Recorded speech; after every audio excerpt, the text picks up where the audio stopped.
long time no see. It's been a while since I sat down and talked to you guys in front of the camera like this. Hope you've all been doing well. Today we're going to be doing a highly requested Q&A video. I've gotten so many comments and questions from you guys since I started doing architecture videos on my channel. So I thought it'd be nice if we just sat down and had a nice little chat about anything that you might be curious about, and we can just have a fun little time. So in preparation for this video, I did go back to all my old videos and I scrolled through all of the comments and compiled together all of the most frequently asked questions. And because I am a slideshow girly, I put together a cute little slideshow. So we'll just be going through this. All right, so welcome to Q&A with Jenny.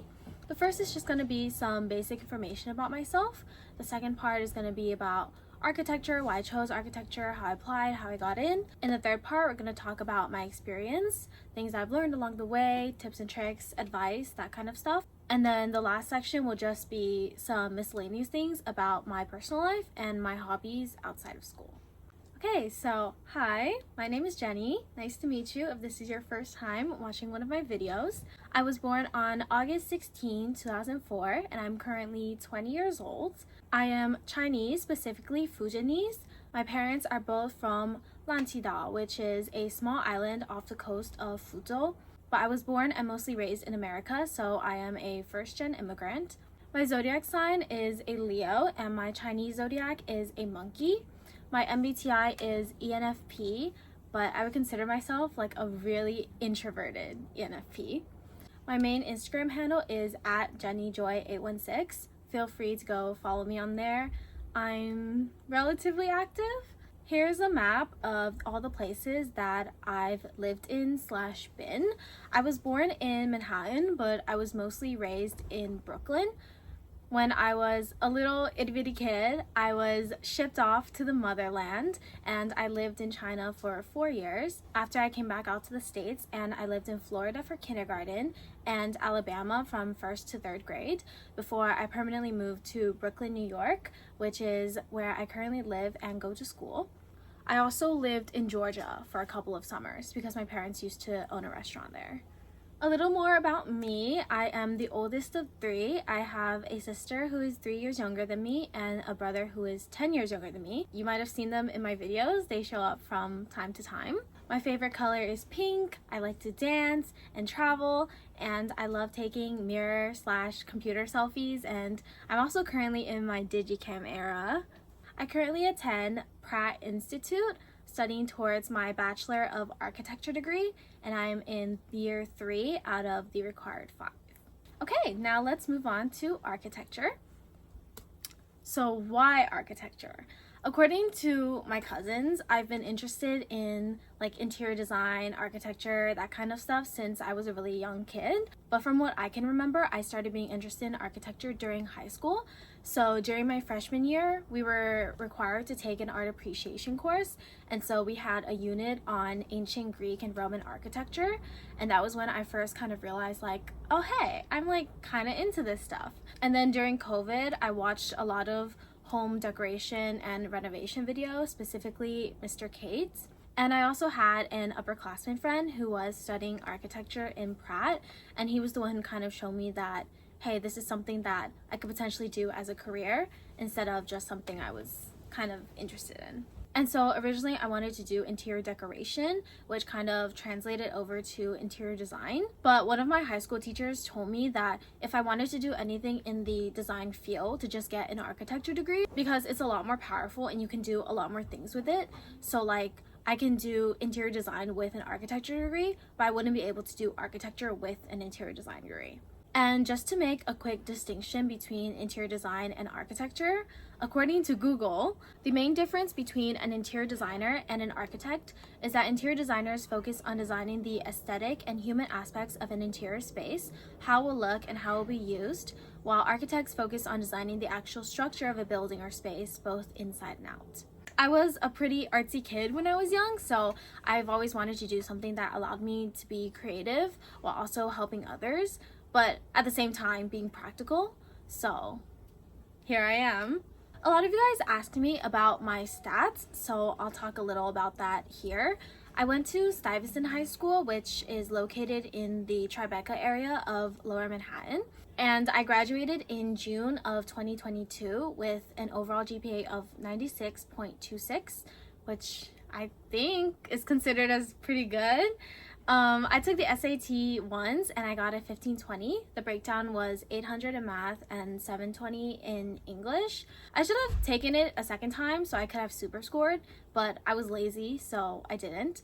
I took 3 APs in high school, AP Chemistry in junior year, and AP Calculus AB and AP Art in senior year. As for extracurriculars, my main thing was dance. So I had a bunch of leadership positions in different like dance clubs and teams. And I was also on Indicator and Spectator, which were our school's yearbook and newspaper. And I was also part of the Big Sit program during my junior and senior years. As for prior skills and experience before architecture school, I didn't really have much. I had a very slight art background from when I was like in elementary school, but I don't think that's really helped me. I did take a couple of related classes in high school though.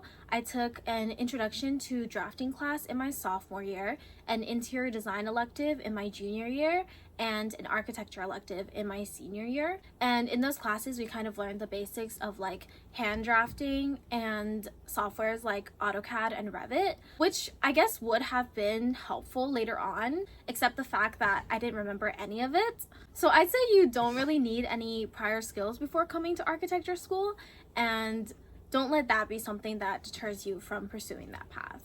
How to get into architecture school. So there are 3 major components of this, at least in the US. The first is the personal essay, which is an essay you write about basically anything that's important to you. It's super open-ended and it's really up to you what it's about, but this essay will be sent to most, if not all, of the schools that you're going to be applying to. The second part are the supplements, which are basically short response questions that you have to answer. The most common ones are like, why do you want to go to our school? What can you bring to our community? Stuff like that. But each school has a different number of supplements and different requirements and different prompts, so it really depends on what schools you're applying to. And the last and arguably most important part is the portfolio. So if you're majoring in anything related to the arts, you'll most likely need to submit a portfolio alongside the rest of your college applications. And the portfolio is an accumulation of creative works that you've done over the years. At least for architecture portfolios, it's really just a way for schools to get a sense of who you are as a creative thinker rather than how good you are at drawing. So you can put literally anything in your portfolio. It doesn't have to be architecture related. So like drawings, sketches, paintings, still lifes, sculptures, photography, etc., etc. These are some examples of pieces that I had in my portfolio, but I personally don't think my portfolio was that good because I decided I wanted to do architecture relatively late in life and I just did not spend as much time on it as I would have liked. But there are a lot of super talented people who have shared their full portfolios online, so I would definitely recommend looking at those to get a sense of things you could put in your portfolio. My 2 biggest pieces of advice regarding college apps.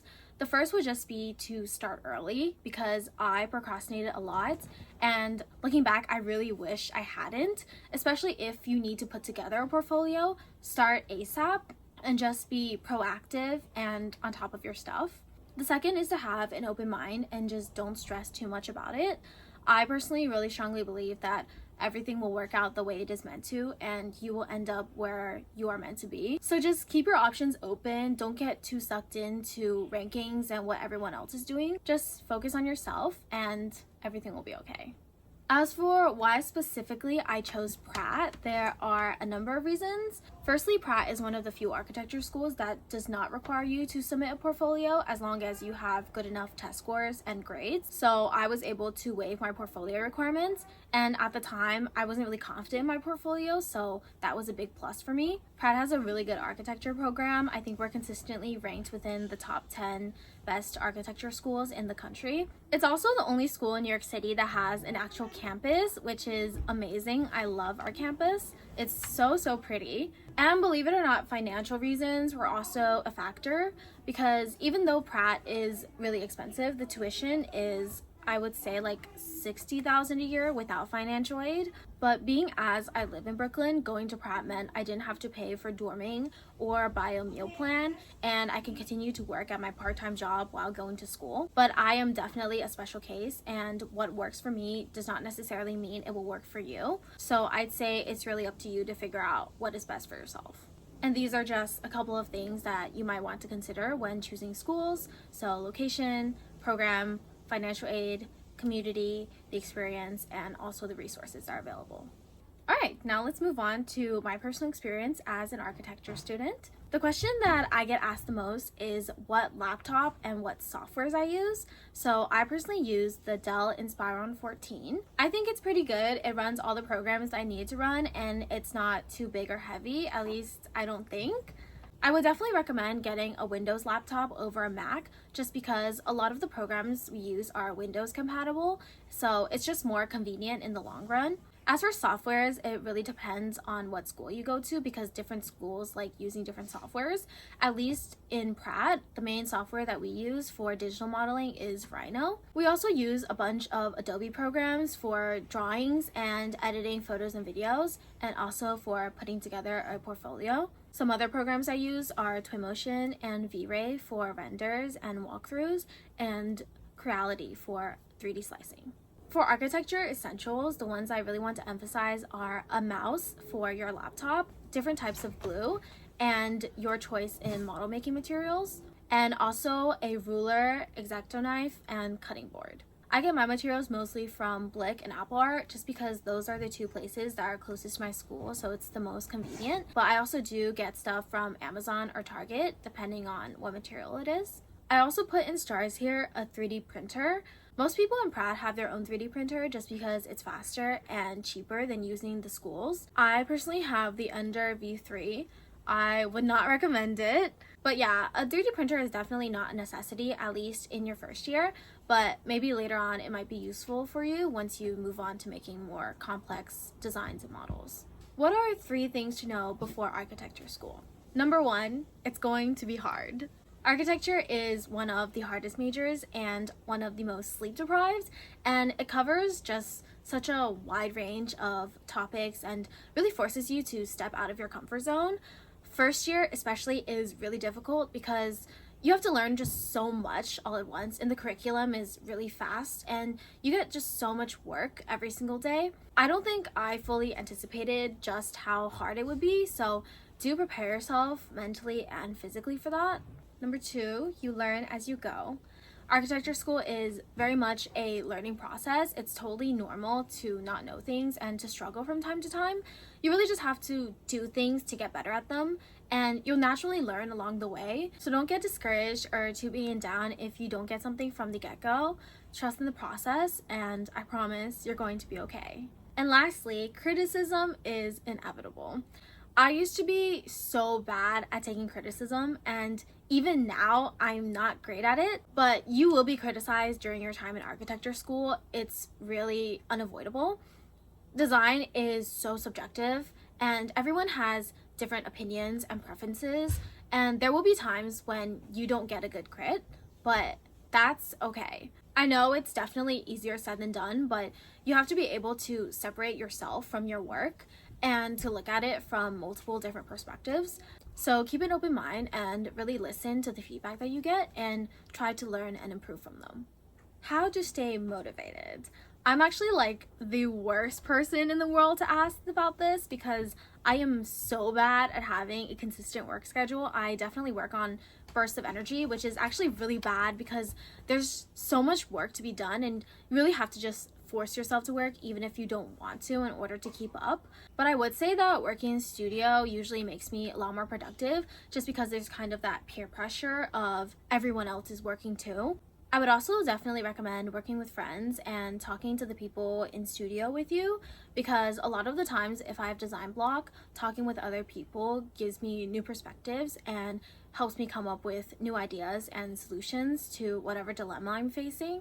It's impossible to be motivated all the time, and it's totally okay if you're not. I think the key to doing good work is not just having discipline and motivation, but also being aware of your limits and giving yourself time to breathe and step away from design once in a while. It's super important to have a good work-life balance and to have outlets. And that doesn't necessarily have to be anything that's super exhausting or time-consuming. It could be something as simple as taking a walk and eating a good meal. At the end of the day, you have to take care of yourself if you want to produce anything of value. So make sure to eat and sleep, even if just for a little bit, and don't feel guilty about not being motivated or working 24/7. I think architecture school has taught me a lot, not just about architecture, but about life too. I would say the most important lesson I've learned is to trust my instincts and to believe in myself.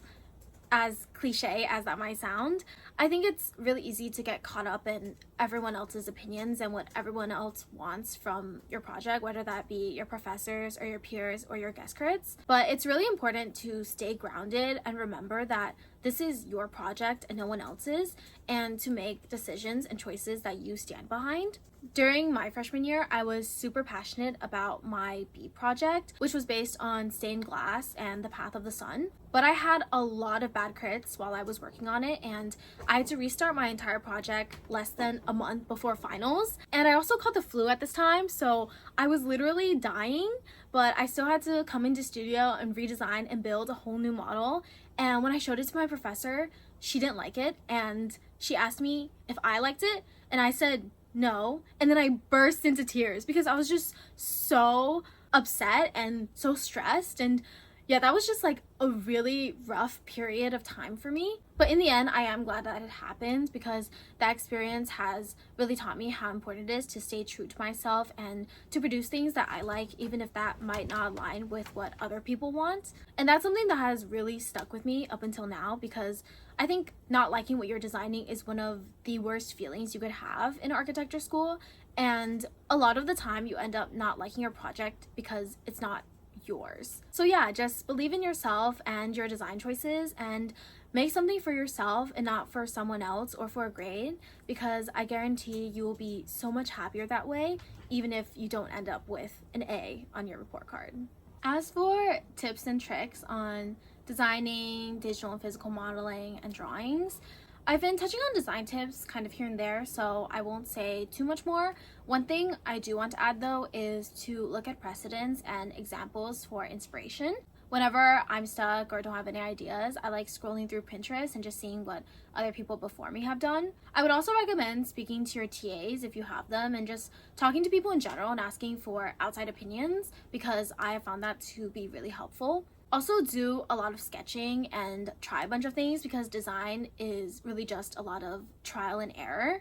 And don't get stuck on the small details, but focus more on the overall concept and the idea, at least when you're in the early stages of design.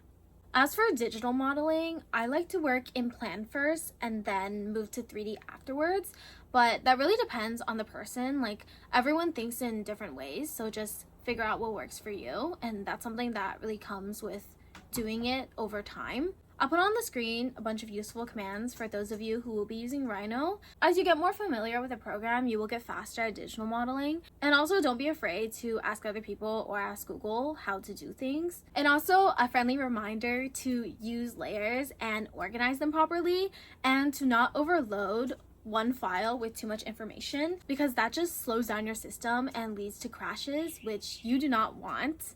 And the most important thing is to save your work. You guys don't understand how many times I've had to redo hours of work because I didn't save and my program crashed.